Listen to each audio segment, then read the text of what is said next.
And welcome back to Bengal Bites, a podcast about the Cincinnati Bengals from one fan's real, honest perspective. I'm your host, Derek, and this is episode 82. This is the Week 18 recap episode where we're going to talk about the Cincinnati Bengals' last regular season game, last game of the season, where they defeated the Steelers 19-17, improving their record to 9-8, but too little, too late. Bengals were not able to make it into that final AFC playoff spot. Denver Broncos went on to win Sunday convincingly over the Chiefs backups by a score of 38-0. So the Bengals never really had a realistic chance of making it into the playoffs, but it was fine for everybody to convince themselves that they really did have a chance for these past 5 weeks or whatever it was. But no, all those losses finally caught up with the Bengals. Season is over, and there's going to be some changes. Not at the top, but in the coaching staff, there's going to be some new faces coming in, probably some new players if I had to make a bet. But in this episode, we're going to break down what happened in that game, what's going to happen for the Bengals moving forward, because they're going to be drafting 17th. Last year, they drafted 18th. Same record as last year, 9-8. But last year, there was a lot of excuses of, well, they didn't have Joe Burrow for most of the season. They had to play with backup quarterback Jake Browning, so that's the reason why they didn't make the playoffs. Oh, well, now it turns out, even with a complete season of Joe Burrow, entire season of Jamar Chase, leading all wide receivers in catches, yards, and touchdowns, not to mention Trey Hendrickson, leading everybody in the league in sacks with 17.5, including 3.5 sacks in this game against the Steelers.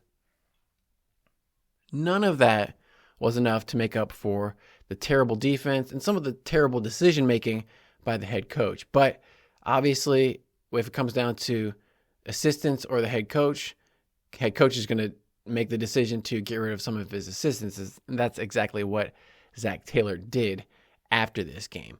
But before we get into all that and what it means for the rest of the offseason and all that kind of discussion, I want to just give a disclaimer about this podcast, what this show is all about, because as I've said before, this podcast is an independent, thoughtful analysis of the Bengals coming from a former college wide receiver. So I look at it, try to analyze the game like I would if I was going back and reviewing the game tape the next day or the day after, of trying to look at, what was good, what was bad, what was interesting, or what could be improved on, or what was some little detail that maybe you didn't catch on initial going through the watch, but when I go back and watch on replay or whatever, maybe there's something interesting most people didn't see. So I try to draw that out and talk about those things, but just talk about things that most podcasts about the Bengals don't. And the difference in my mind is I try very hard not to be a homer. I try not to refer to the Bengals as we or us or anything that would include me in the team, because I'm not on the team. And I feel like it would be disrespectful of me to the players and coaches to refer to the team as we or us, because I'm not doing the running, the lifting, the practicing, all the hard work that these players and coaches put in, all the late nights and early mornings and all the things that they do. I'm not a part of that. So I don't feel like it's fair for me to say, oh yeah, we won or we lost, because really I didn't put in any of the work, so I can't take any of the credit. And that means that I don't have the team as part of my own personal identity. I don't go that far with it, but some people do. And I feel like some people are looking for a homer podcast. What's a homer podcast? A homer is somebody who roots the home team, their team, no matter what, blindly parrots whatever narrative the team wants to push out and doesn't do any of their own critical thinking or really any thinking at all. And growing up, my parents always told me, don't be a follower, be a leader and think for yourself. So I wanted to make a podcast where I have my own thoughts, be a thought leader and not just repeat and regurgitate things that I've heard 50 times before on other podcasts or on the Bengals website. I know not everybody's going to like that. Not everybody's going to agree with the things that I have or my style or my opinions. and they probably have a homer mentality. And if that's you, if you have a homer mentality, that's okay. There's plenty of other podcasts and shows out there for you to go consume. This isn't going to be one of those. But for people who want a real perspective, a honest opinion, honest takes, this podcast is going to be for you. And I can do that because I'm not sponsored by anybody. I'm not selling anything. I don't have any ads in this podcast. I'm not trying to get access to the players to give interviews, or trying to get access to the coaches to have them come on my show. I'm never going to be nominated for Bengals Fan of the Year. They're never going to fly me out to the Super Bowl or anything like that. But I don't care, because that gives me the freedom and the independence to share with you my genuine feelings, my genuine thoughts, and not have to tame it down or limit myself in what I want to say. I can really say whatever I want. That's the democracy of the internet. So if that's what you're looking for, this is the show for you. And with that lengthy disclaimer out of the way, let's get into discussing this game itself. Now, going into this game, we talked about how the Bengals had not had a great outing against the Steelers in their last meeting at Paycor Stadium in Cincinnati, which, side note, Paycor is apparently getting bought out or merging with Paychex. So Paycor Stadium may have a new name come next season. If they may be called Paychex Stadium or something else. Who knows? The Bengals have had an interesting history of sponsorship. Betfred was their official betting partner of the Bengals, and then Betfred pulled out of Ohio in terms of gambling completely. So there's no more Betfred with the Bengals. May not be any more Paycor. But anyway, Bengals went into Pittsburgh and they were on a 4-game win streak. Joe Burrow had 8 games in a row with over 250 yards passing and 3 touchdowns. That record streak came to an end. Joe Burrow only had 1 touchdown, not 3 in this game, and he also had an interception. Wasn't Joe Burrow's best game statistically.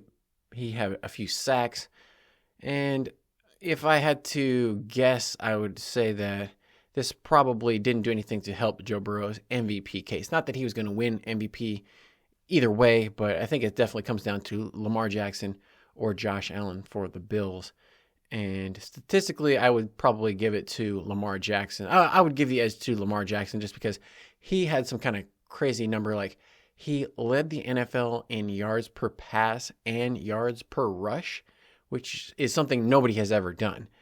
And not to mention the fact that Lamar had over or less than half the number of interceptions and sacks that Joe Burrow did. So if it came down to Lamar versus Joe Burrow, I think you got to give the edge to Lamar. But this is a Bengals podcast, I know, so we'll talk about Joe Burrow in this game. But anyway, coming into this, Bengals were trying to keep their streak alive. They were 8-8 after having started off 4-8.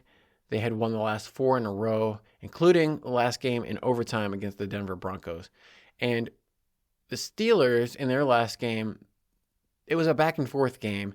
Really came down to those turnovers, especially that strip of Joe Burrow around the edge where he fumbled and the Steelers returned it for a touchdown. That was a huge difference in that game. So the Bengals, they looked like they were continuing their plan from last game where the Bengals offense was their best defense in terms of they tried to possess the ball much longer than the other team just so that the Bengals defense wouldn't be on the field. It was like the Bengals knew their defense was their weak point. So if they just kept the offense on the field for as long as possible, that they would win. And again, that had mixed results because the Bengals, they kept the ball away from the Steelers offense. The Bengals had the ball 16 more minutes than the Steelers, 1-6. It was 22 minutes for the Steelers to 38 for the Bengals. So they had it for over an entire quarter longer than the Steelers. And yet the Bengals only won by 2 points in this game, mostly because they only scored 1 touchdown. It was on their initial first drive of the game. Bengals cruised down the field, just short passes, a typical opening drive from the Bengals, very methodical, and as some people would say, efficient in terms of completing passes, not a lot of incompletions, not a lot of negative plays. And they had Jamar Chase one-on-one with a backup cornerback. That was too easy for Joe Burrow, and Jamar Chase got a free inside release on a slant, Joe Burrow hit him right in the numbers, made it easy catch for Jamar Chase to score his 17th touchdown of the season, which ties Carl Pickens for the Bengals franchise record. Now, there was a play later in the game where Jamar had a chance again to catch a touchdown, but he dropped it just like he did last week. So that's 2 touchdowns in the last 2 games that Jamar Chase could have caught that would have given him 19 touchdown receptions possibly for the season, and he would have broken that record from Carl Pickens outright. So Jamar Chase, although he did get most of the records, now I guess he's got the record, but it's tied with Carl Pickens. He didn't break that record. So that was a little bit of a disappointment. But this game, I think the biggest story of the game was the weather. It was so cold. You could tell that the players, it wasn't untypical. They didn't play how they typically did, especially early on the game. Everybody looked really stiff, like they were still getting used to that cold weather because it was about 20 degrees and windy. So it said it felt like it was below 10 degrees out there. And so that's why I can't say we, because I wasn't out there playing in that cold weather. That was those guys. And those guys deserve a lot of credit because there's a lot of things you could be doing with your life instead of running around in 20-degree weather. So not an easy game for either team to play in. But for most of the game, the Bengals looked like the much superior team, somewhat surprisingly. Steelers, maybe it was because the Steelers already knew they had their playoff, berth already clinched and locked up. They were already going to the playoffs. So this was pretty much a meaningless game for the Steelers, especially because right before this, the Baltimore Ravens beat the Browns. So the Ravens clinched the AFC North. That means the Ravens get a home playoff game. Steelers did not get that. The only thing the Steelers really had to play for was whether or not they're going to be the 5th seed or the 6th seed in the playoffs, but not a huge motivation for the Steelers. And they kind of played lethargically, especially to open up the game. Like I said, Bengals offense moved it down without much resistance from the Steelers on defense. And Troy Aikman, who was calling the game with Joe Buck, said, I don't want to, make any assumptions or read too much into this, but I see a lot of walking around by the Steelers on defense out here.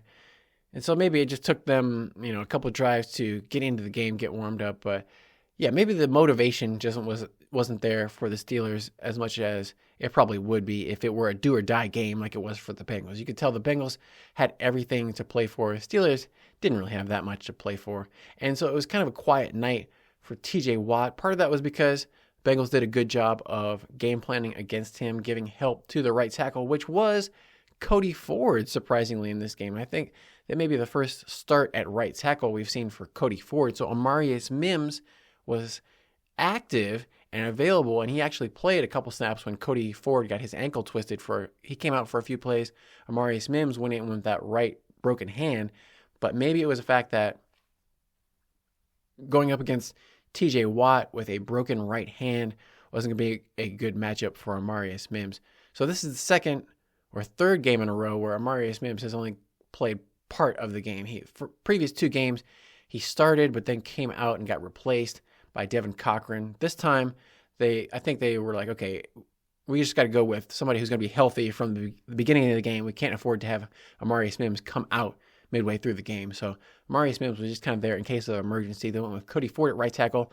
That meant Cordell Volson was back in at left guard, and Orlando Brown did play at left tackle. So a different lineup than the Bengals had used throughout the season. So they were really doing whatever they could. Anybody who's healthy that could help them win this game, they were going to do it. And speaking of injuries, Chase Brown, the running back, did not play in this game. That meant we saw Khalil Herbert basically every snap on offense. So previously, Chase Brown played every snap at running back. Then he got hurt. They subbed him in for Khalil Herbert. He played every play. So this kind of makes you scratch your head and wonder, why didn't Khalil Herbert play a little bit before this game? If he had the potential to play every snap, maybe he could have subbed in. But obviously, he's not quite as explosive and fast as Chase Brown, and maybe he wasn't as good as Chase Brown in pass protection game, because we definitely saw a couple instances where Khalil Herbert looked like he missed a block on a blitzer and got Joe Burrow blown up and sacked and fumbled. Joe Burrow had a couple fumbles in this game, but luckily they were recovered by the Bengals. So unlike the last game where the Steelers recovered it and ran back for a touchdown, Steelers got pressure on Joe Burrow, hit him, sacked him. There was one play where two people for the Steelers landed on top of Joe Burrow and drove his head straight into the ground, and it looked like he sprained his neck. Maybe he had to go into the blue medical tent and get checked out by the trauma consultant doctors. So that was a scary moment. You never want to see your star franchise quarterback getting driven into the ground face first. But Joe Burrow popped up, walked it off. He was okay. As Joe Burrow always says, he's like, I'll just be a little sore. For the game, Joe Burrow was 37 of 46 passing, 277 yards, 1 touchdown, 1 interception, 4 sacks. Not his best game, QBR of 45, passer rating of about 90. But compared to Russell Wilson, the quarterback for the Steelers, he played a great game because Russell Wilson looked terrible right from the beginning. From the beginning of the game to the end of the game, Russell Wilson looked terrible. And I was asking myself about halfway through, why don't they put in Justin Fields, the backup quarterback? Because Russell Wilson was looking so bad. The only thing I could really think was maybe the Steelers were like holding back on some of their offensive game plans for what they want to do in the playoffs and not necessarily showing everything, kind of like a preseason game where you don't want to show everything, keep everything kind of vanilla. Don't do too much that your opponent for next week is going to be able to take from this. So maybe the Steelers were holding back on some of their schemes and adjustments and what they really would do if they needed to win this game. I don't know, but Steelers fans were booing. The Steelers looked so bad on offense. Like they only had, I think, 77 yards of total offense at halftime. And in the game, check the team stats real quick here. Total yards was 193 for the Steelers to 314, but I feel like a lot of that had to come in the second half. Steelers had a total of 119 passing yards when you include the sacks. So just a not great passing day by Russell Wilson. It looked like he was looking for the Bengals to play the same way they did in the first game, where he was just able to hit so many checkdowns and dump off passes short and let the guys just break tackles and run after the catch. Bengals did a good job of taking those away, making tackles and getting on top of those checkdowns and, doubling up, so taking those away. So that it looked like Russell Wilson was totally confused. And I think part of this they alluded to on the broadcast. Troy Aikman was saying this is something that Russell Wilson has struggled with throughout his entire career. Not taking advantage of receivers who are open in the middle of the field, in the intermediate part of the field, like 15 to 20 yards down the field. He'd have George Pickens wide open and just not even look at him or throw it to them. And I think part of that is because Russell Wilson is a below average height quarterback. He literally can't see over the line to see who's open and who's not down the field. So it's either short stuff out to the sidelines or he's throwing it deep. And the thing that was weird was Russell Wilson was trying to throw these deep passes way up in the air, these rainball, high arcing passes when there's like 25-mile-an-hour wind gusts going on. So the ball was flying all over the place. Joe Burrow did a better job of keeping the ball down, and even though he doesn't have the tightest spirals, he was throwing it quick, getting the ball out of his hands before the Steelers' pass rush could get to him, get a hand on it, although Cam Hayward had at least 3 tip passes in this game. So he was causing a disruption for the Bengals offense, but just compared to Russell Wilson and Joe Burrow, it was like night and day. And Steelers receivers didn't do a good job of helping out their quarterback. Even when he did hit them with the pass, George Pickens didn't catch it most of the time. There was a critical 4th down at the end of the game where Steelers were driving. They had a 4th down and 12, trying to get into field goal range. After some bad passing by Russell Wilson in the drive, he finally hit Pat Freiermuth right in the hands, and then Freiermuth dropped it on 4th down, gave the ball back to the Bengals. That clinched the game for the Bengals. But really, the Bengals gave the Steelers every opportunity to come back and even win this game if they wanted to. Just the Steelers couldn't take advantage of it. So it didn't feel like a decisive emphatic victory for the Bengals. It was another one of these games that the Bengals, it felt like it was going to be a repeat of all the games they had lost this season, where they let the other team hang around, kind of like the Ravens game, where they let the Ravens hang around until the end, and they came back and got beat by the Ravens. It felt like the same thing was going to repeat itself in this game. But luckily for the Bengals, the other team was not that good. So it was a situation, even at the end of the game, Bengals are up by 2 points, 19-17. Steelers have come back and scored a few points late to get it close. But Bengals, after that first touchdown drive, nothing but field goals or not converting on fourth downs, which they've done a lot in the last couple of weeks. But field goal after field goal, 4 field goals. And as Joe Burrow said, any drive that doesn't end in a touchdown, he's going to feel like wasn't successful. It was kind of a failure.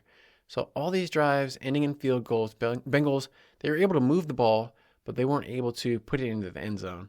That let the Steelers hang around, and they did a pretty good job of getting the Steelers off the field. There were some weird turnovers by both teams. There was special teams gaffes. There was a fumble by the Steelers. Shaka Hayward, number 50, backup linebacker for the Bengals, got down there, forced the fumble on the return.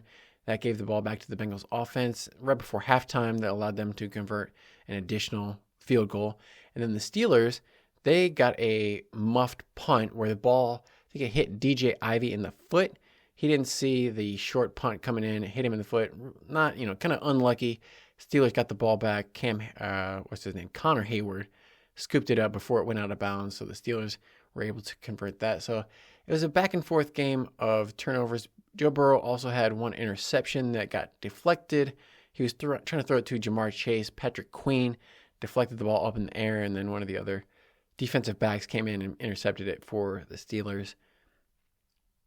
Jamar Chase in this game, 10 receptions for 96 yards and 1 touchdown.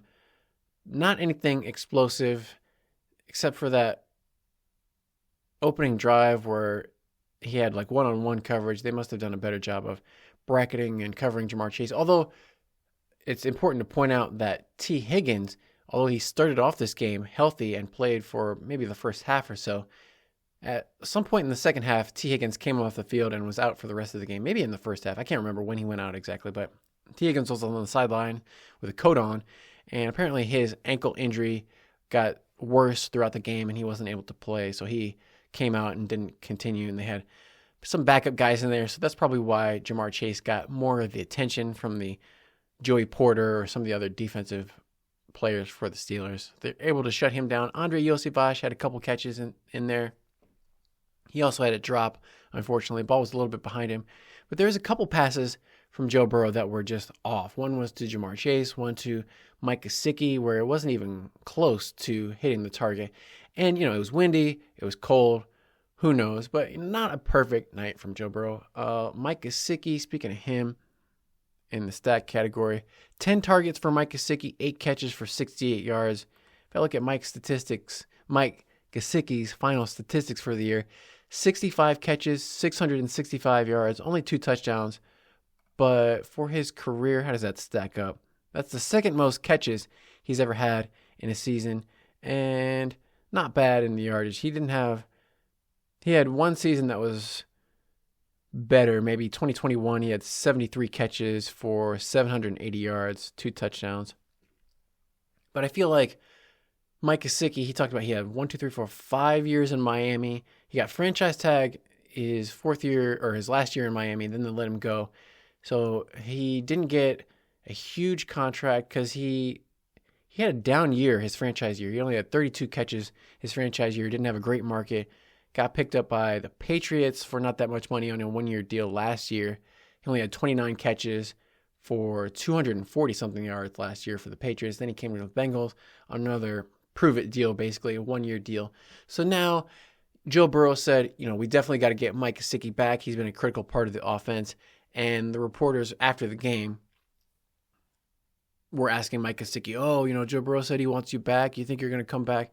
And Mike Gesicki basically said, I would love to, but also, this is going to be my first time really hitting the open market where I just had a good season. So Mike Gesicki's trying to get paid. If the Bengals don't make him an offer, which I doubt that they will, they'll maybe make him an offer, but it won't be as good as probably what he's going to get somewhere else because he's not that old. He's only 29. And I feel like just reading between the tea leaves, I feel like this was probably Mike Gesicki's last game as a Bengal. As much as fans don't want to hear that, I feel like Mike Gesicki is going to be leaving for greener pastures somewhere else. Probably the same thing as T. Higgins. I know everybody's like, oh, T. Higgins switched agents. He's going to take less money to stay with the Bengals. No way. If he has a good agent, T. Higgins is going to be going wherever they're going to pay him the most. That could be in Tennessee. It could be in New England. It could be a lot of places they're going to look for a number one wide receiver, potentially like T. Higgins could be, 3 touchdowns in his last game. So a good game to kind of go off on a high note. I expect the Bengals to take care of Jamar Chase because he's obviously better than T. Higgins. So if you have to prioritize one over the other, it's got to be Jamar Chase, not T. Higgins. So that's going to mean T. Higgins is probably going to be moving on because realistically, they can't afford to pay Joe Burrow, Jamar Chase, T. Higgins. And then what do you do with somebody like Trey Hendrickson? And how do you repair all the rest of the holes that the Bengals have on the rest of the team, primarily on defense? Like if you could sign a bunch of quality players to help the defense improve and have to get rid of T. Higgins, that may be a fair trade that the Bengals will have to consider. I know, nobody wants to admit that, but I feel like T. Higgins and Mike Gesicki are going to be elsewhere next season. But this game, I guess, Cade York redemption game, 4 for 4 from field goals, made his extra point. So all the people who are saying Bengals should never kick again, that was ridiculous. Obviously, Cade York is a professional kicker. He made all of his field goals in this game and helped the Bengals win. He was the margin of victory. And this game, it wasn't really that interesting, to be honest. The Bengals got out to an early lead. Steelers weren't really that competitive. The Bengals did their best to let the Steelers have a chance and get back in it, even at the very end. But finally, the Bengals were able to put it away. But even not decisively, because that's like I said, Bengals had a chance to end the game with the ball on offense. If they could have picked up a first down, Steelers didn't have any way to stop the clock. So the Bengals could have just, if they picked up a first down, they could have just kneeled the ball and won the game. Unfortunately, they couldn't pick up that first down. They were unsuccessful. They had to punt the ball back away and give the Steelers a chance. And my friend was texting me in the game, and he said, when the Bengals got the ball, he was like, okay, a playoff team right here, they're going to pick up a first down and ice the game out. Well, Bengals didn't pick up that first down, and no surprise, the Bengals were not a playoff team. And so it's hard for me to argue that the Bengals really should have been a playoff team because when they needed to, in the critical moments, Bengals weren't really able to get the job done in most scenarios. And they did everything possible to let the other teams come back and beat them so many times. And most of the time, the other teams did. In this game, the Steelers didn't walk through the door that the Bengals had wide open for them. But that was the outlier in most cases. Otherwise, a few notable performances. I saw some other cornerbacks playing outside cornerback. Cam Taylor-Britt was following Pat Freiermuth in the slot, it seemed like, for at least a couple plays, where they've been doing this a few times where Cam Taylor-Britt has moved inside to almost like a nickel cornerback position. And then they had DJ Ivey or Marco Wilson, I think is his name, playing outside cornerback instead of Cam Taylor-Britt. And that actually worked out for at least one play where DJ Ivey broke up a pass to George Pickens deep from Russell Wilson where it looked like he was beat, got his hand in there at the last second to break it up. Speaking of Cam Taylor-Britt, though, he had a rough opening start to the game where Steelers couldn't get much going in the first quarter, but then second quarter, Steelers were able to convert a drive into a touchdown, mostly off of the back of 2 Cam Taylor-Britt defensive pass interference penalties. So it looked like the Bengals had a stop. Then twice, Cam Taylor-Britt got defensive pass interference that kept the Steelers on the field. They were able to convert that into a Najee Harris 1-yard touchdown run because Cam Taylor-Britt committed a penalty in the end zone and gave the ball to the Steelers at the 1-yard line. They were able to convert it right after that. But for the most part, the Bengals on defense did a much better job than they had for most of the season. They were able to get some good pressure, mostly out of Trey Hendrickson in those 3.5 sacks. But good job by the linebackers and coverage guys making tackles, not giving too many wide open receivers for Russell Wilson to hit. Not that he really could see them anyway. And so if Russell Wilson continues playing like that, I haven't heard what Mike Tomlin's plan is going to be going into the playoffs. I would assume he's going to stick with Russell Wilson as the starter. But if he continues playing like that, they might have to yank him sooner rather than later if they want a realistic chance to win, because just some kind of spark, something different, because just Russell Wilson looks so bad in this game. Maybe it was the cold. I don't know. Maybe he doesn't play well in cold weather. Whatever it was, he looked like he couldn't run. He couldn't move. Whenever he would try to move outside the pocket, it didn't end up in anything positive. He would just end up throwing the ball out of bounds, throwing it away, or almost getting sacked. So nothing good was happening with Russell Wilson on the field for the Steelers. And as miserable as this game looked on TV, it must have been even worse to be there in the stadium. The fans were booing, and they were cold, and it was windy, and it was nighttime, so not even any sun to like warm you up. Oh, it must have been so miserable. It looked terrible out there. So I'm sure a lot of the players were glad to get this game over with, get back inside, get warmed up, and at least they got a win, because there's nothing worse than playing through a miserable, terrible game, having all your extremities be numb and frozen, and having the feeling of losing. So at least they had that good feeling, that good warm feeling of getting on the bus with a victory. And for that small, less than 24-hour window, they still had a chance to make the playoffs. After such a long season, 17 games, I'm not even sure how the players felt, to be honest. Some of the players were probably like, yeah, I hope we make the playoffs. Some of the players were probably like, yeah, my body is telling me I'm about done with this year and I'm ready to start recovering, start rehabbing and relaxing and getting on with the rest of my off season. So it was probably some mixed feelings whether or not they wanted the Broncos to win and the Dolphins to win. But like we know, the next day, the Broncos took care of business against the Chiefs backups. Broncos are going to be the 7th seed. Bengals are eliminated.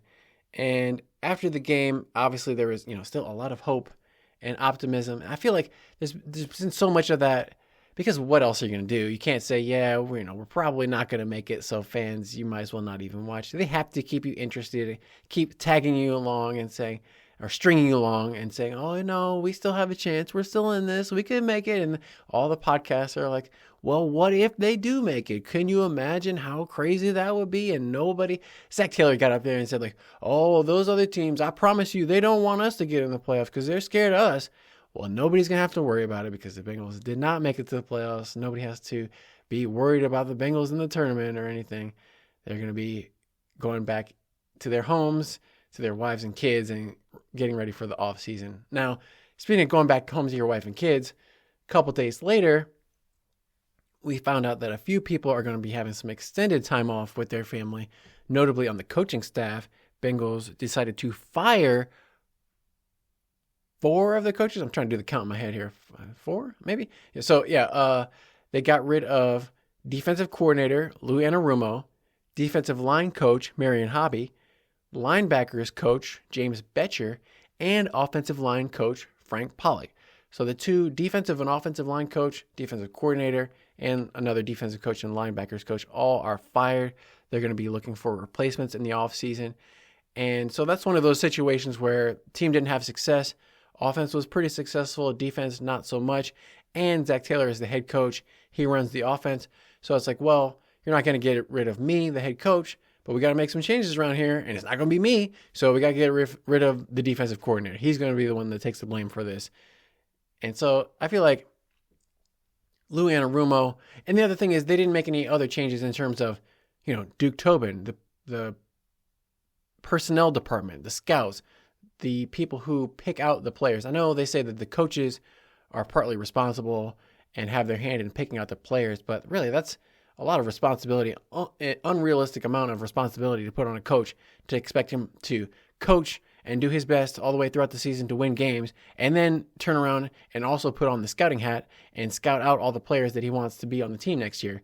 That's too much for a coach to realistically do, but he's the one who gets all the blame, so he's the one who gets fired, unfortunately for him.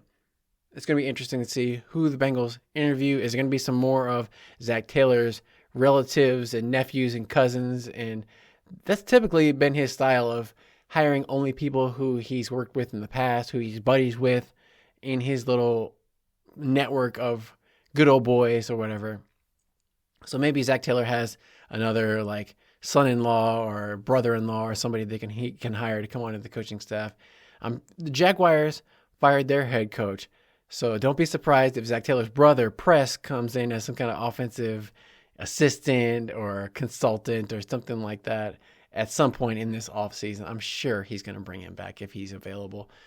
But Bengals are going to be making some changes. We'll see. And they really need to make changes on the roster. Like, get some better players. You can change coaches all you want, but if you have a bunch of shitty players, the play isn't going to improve at all. And I know, like, the players were talking about how, at the second half of the season, defense got better because the coach simplified it. He made it simplified, streamlined, wasn't as complicated, so we could just play and didn't have to think so much. That doesn't say a whole lot for the players, I think. I mean, you could blame that on the coach and say, the coach should have made it simple for the players to begin with. But also, why are the players so dumb that they can't figure out what the coach is trying to do? Like, it's not rocket science out there. I'm sure the coach wasn't making it that complex and that complicated that a reasonably intelligent player couldn't figure it out. But for whatever reason, the players that they have, it was just too complicated for them. So we'll have to see what happens in terms of new coaches. But like I said, don't listen to the Zac Taylor interview. I'll save you a bunch of time because he didn't say anything of any value. Nothing was learned. I watched this 25-minute interview of Zac Taylor, and he's like, we made some changes today, and I don't take those lightly, and I appreciate everything that those people did for this franchise and the organization, for me, and they're great friends, but I just feel like we needed to make a change. Okay, and the reporters asked him like 5 or 10 different ways, why did you need to make a change? Well, I just needed to make a change. Right. But like, were you not satisfied with what do you want to change the scheme? Do you want to change the style? Just make a change. So, and then like they're okay, well, if you're going to make a change, what are you looking for in the next coach? A different scheme, something like that? Well, just somebody who's the best fit for us.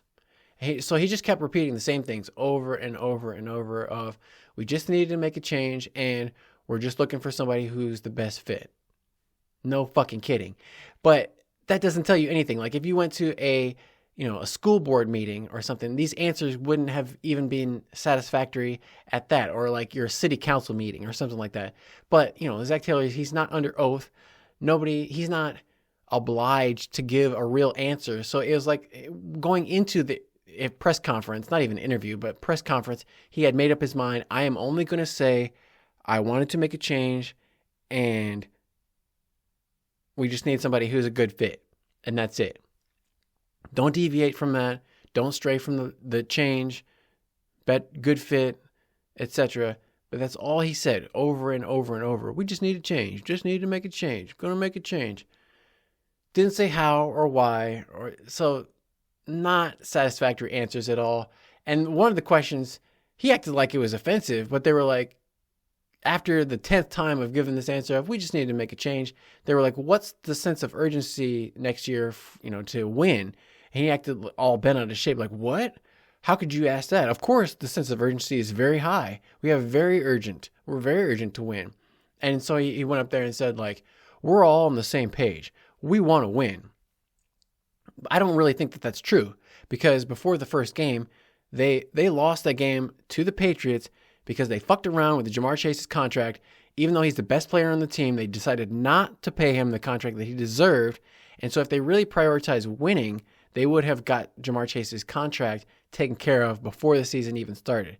Because they want to be cheap and they don't really care about winning football games. What they really care about is making money, and winning is secondary. As long as fans keep showing up, shelling out money for, merchandise, for season tickets, for all that stuff, win or lose, they don't really care because they've already got Joe Burrow, their biggest cash cow, signed up.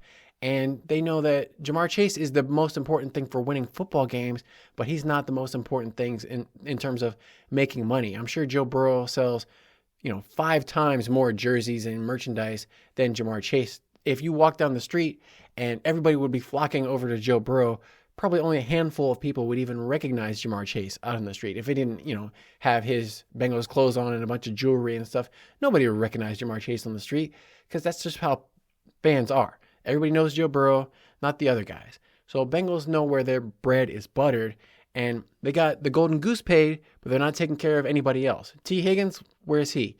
Trey Hendrickson, he requested a trade in the offseason. That's how much he felt slighted by the Bengals in this front office. So that's why when Zac Taylor says, we want to win, I don't believe him at all. Sure, that's his job as the coach, is to try to win football games. But he can't sit there and tell me with a straight face that this franchise, I know some of these decisions are out of his control. Zac Taylor doesn't have the ability to write the check and sign all his best players. I'm sure he would love to have T. Higgins and Jamar Chase and even Jesse Bates and DJ Reader and all those guys who have gone out the door. I'm sure he would love to have those guys still on the team, but it's not up to him. But so he just has to sit there and, eat the crap sandwich, as it were. He's not able to say, well, I wish the owner would have made a different decision, but he didn't, because the first time you start doing that, that's when you find yourself out of a job as the head coach. So as the head coach, I know he's always got to protect the team, make the owner look good, make the team look good. Don't say anything critical of the team that would make the team look bad. I know, I get it, but he's not an honest, he tries so hard to be honest for the rest of the season, but you can tell when he's lying. So he says, oh, we're doing everything to win. That's a lie. So obviously, this is a frustrating end for this season. I'm frustrated, if you couldn't tell, that the Bengals didn't make it to the playoffs at least. I mean, okay, they didn't win the division, but with Joe Burrow playing his best he's ever played, Jamar Chase, best season he's ever had, Trey Hendrickson, leading the league in sacks, all those players playing at the top of their game, and they barely squeak over 500 in some meaningless game at the end of the season against the Steelers, don't make it to the playoffs for the second year in a row. And then you got people like Dave Lapham, who worked for the Bengals, and he's on there saying, well, coach, what an accomplishment. Fourth winning season in a row, because they had the 2 AFC championship seasons, and now this is 2 9-8 seasons where they didn't make it to the playoffs either season, but we're supposed to get excited. Well, it was a winning record. They won more than they lost. Great. That means we're drafting 17th. We don't get any good draft picks. Now, obviously, it was better to watch them win these last 5 games than lose. I'm glad that it was competitive, they had a chance, and that made it much more enjoyable and interesting than it would have been to have one of these teams like the Browns, who are like actively trying to lose every game so they can get the number 1 draft pick, and actually went to the Titans. But that's a better feeling than people who were like the Patriots. Fans of the Patriots were upset that they won the last game because that moved them out of the number 1 pick. That's not a feeling you want to have as a fan. So I'm glad that I could at least somewhat enjoy these wins, but I know the narrative all off season is going to be, how do we start faster? Get off to a faster start. That's the same thing they said all last season, and the season before that, and the season before that, all this horse shit about getting off to a faster start. The thing that would help is if they had better players on the team and sign all the players and not have the players worry about whether or not they're going to play in the first game. Like Jamar Chase, going back to the game 1, he was, even the Friday before the game, he said it was going to be a game time decision whether or not he played in the first game. That's insane. So if the Bengals have another offseason like that, I wouldn't expect anything to change. Hopefully it does, but I'm not optimistic because Mike Brown is an old man. He's set in his ways. He thinks the way that they do it is just fine. Oh, so what if the players give us F on the report card for all this stuff? I think that's fine. He's not going to change if he doesn't have to. So the proof of the pudding is in the eating, as some people say. So we'll have to see what the pudding turns out to be like after the offseason. We won't hear anything from Mike Brown. We won't hear maybe we'll hear something from Duke Tobin at the Combine coming up this winter, but keep your eye on what the Bengals do in terms of coaches. That'll be pretty much the biggest news that's going to come out anytime soon. maybe we'll have an episode. Probably this will be the final episode of this season. I'm going to take a little bit of a break. And probably the next episode will be around the draft. So until then, make sure you leave a comment. Let me know what you think of this season. Let me know what you think of this podcast. Give me a rating, subscribe, do all that stuff. Send me an email at bengalbitespodcast@gmail.com.